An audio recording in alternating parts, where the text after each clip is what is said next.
Okay, so Dr. Rajni Bhattu, your talk gave us a lot of hope for retinal diseases. I would be talking about what we at Shroff are doing for corneal diseases and what in totality today are the innovative solutions for rare corneal diseases. So what are we looking at? We are looking at these kind of conditions presenting with significant surface inflammation, lid abnormalities. We are looking at dystrophies like this where the vision is affected. You really don't want to do a keratoplasty. You are looking at, the patient does have some vision, but you would further like to improve it. We are looking at endothelial dystrophies where, again, now presently the option that we have is only a keratoplasty. So currently the treatment options are you replace the pathological layer, the layer which is pathological, you replace it with donor corneal tissue. But then the diseases that I showed you, are all of them amicable to a corneal transplant? Maybe not. You have multiple recipient factors that you do not, many of your indications may not be suited for a corneal transplant. If you can do a corneal transplant, you still have a very limited availability of corneas. And then you have multiple issues of follow-up, the social economical factors, not forgetting in a corneal transplant, the rate of rejection and failure. So what are the options?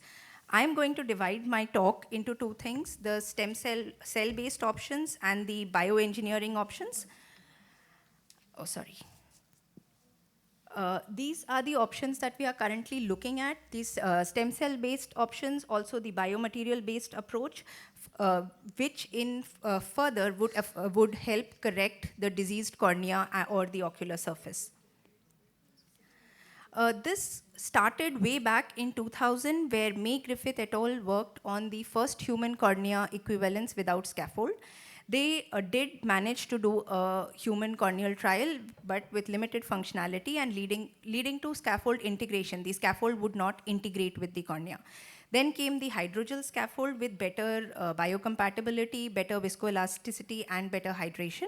And also there is electrospinning, where you can create the nanofiber network and further follow it with cells. I mean, you could have corneal stem cell proliferation and migration into these scaffolds as well. So what we are looking at, we have the corneal biomaterial. We are integrating mesenchymal stem cells into them and making it into a collagen-based scaffold with stem cells, hence only replacing the area of the corneal scar. So this is what we are doing. We have the fibrotic cornea, which we have created in the mouse model.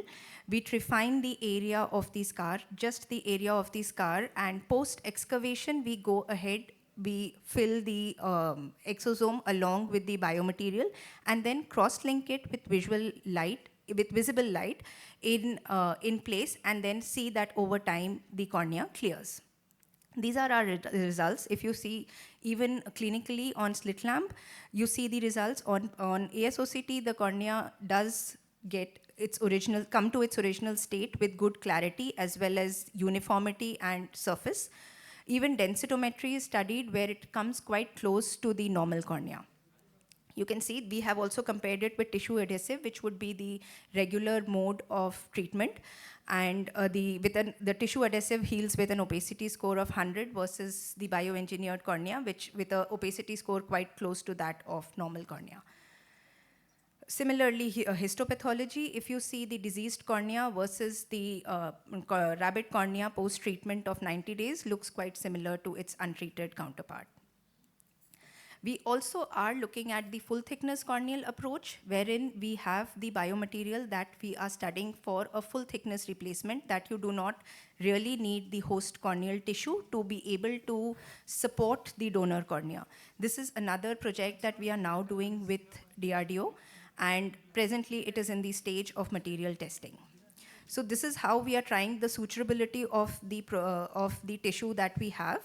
How suturable, how durable the tissue is, what is its burst pressure, etc., and would it be able to sustain the intraocular pressure. So no full thickness lenticule study has as yet been published, and this is the first of its kind idea that we are working on. Coming to the cell-based approach, for the diseases like I showed initially, we could have mesenchymal stem cells, we have stem cell secretomes or exosomes. They may be derived from the placenta, umbilical cord, bone marrow, or adipose tissue. And what they normally do is they increase cell proliferation, they increase the wound healing, reduce the inflammation and apoptosis of the cells. What is a very good example of stem cell proliferation that has already been used in epithelial regeneration? Further on, moving from Clow to Clet, which was there, and now Slet, small limbal biopsies which proliferate on in situ on the surface of the cornea and allow for reepithelialization of the traumatized ocular surface within, like this is a follow-up of a year where you see the patient at initially and at 1 year best corrected visual acuity 612. Also, if you follow it up, you see that the anterior segment OCT of the diseased as well as the healed cornea, the healed cornea is very similar to the native state. Coming to endothelial cell regeneration, this has very nicely been worked on and now has come into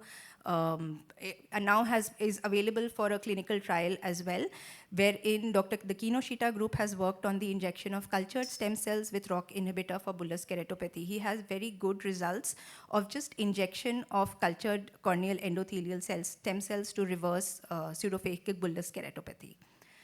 Coming to acute SJS, there are significant papers again on the therapeutic effects of mesenchymal stem cells on Stevens-Johnson syndrome. What these cells are doing, like I mentioned in the starting slide, they are preventing inflammation, giving more and more cells the opportunity to come back to the original native state.